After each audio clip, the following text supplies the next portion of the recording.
অদিতি, তুমি আবার ওই বইটা নিয়ে পড়েছো? একেতেই তোমার শরীর দুর্বল, এখন আর এত অনিয়ম করো না অদিতি।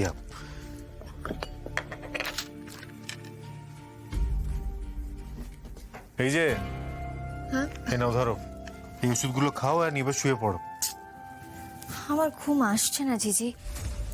উফ, এই ফুল মুরারি কাব্যের তৃতীয় খণ্ডের পাতাগুলো কোথায় গেল সেটা আমি যতক্ষণ না জানতে পারবো আমার ঘুম আসবে না, আমি শান্তিতে ঘুমোতে পারবো না।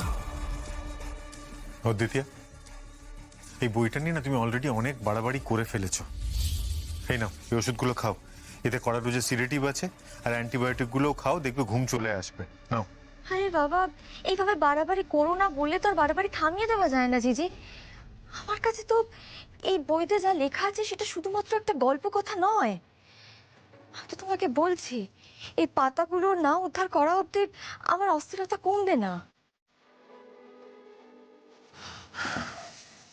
আচ্ছা ঠিক আছে, এই নাও, ওষুধগুলো খাও আগে, ধরো।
তোমার চোখে মুখে একটা অদম্য প্রত্যাশা দেখতে পাচ্ছি অদ্বিতীয়া, কিন্তু তোমায় আমি কি করে বোঝাবো যে ভালোবাসার প্রত্যাশা তুমি আমার কাছ থেকে করছো সেই ভালোবাসা আমি তোমাকে কোনোদিনও দিতে পারবো না।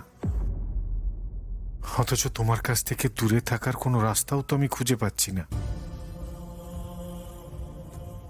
আমি কি করব প্রভু? প্রত্যেকটা দিন এই বিড়ম্বনা নিয়ে বাঁচতে বাঁচতে আমি যে হাঁপিয়ে উঠছি, আমার দম বন্ধ হয়ে আসছে।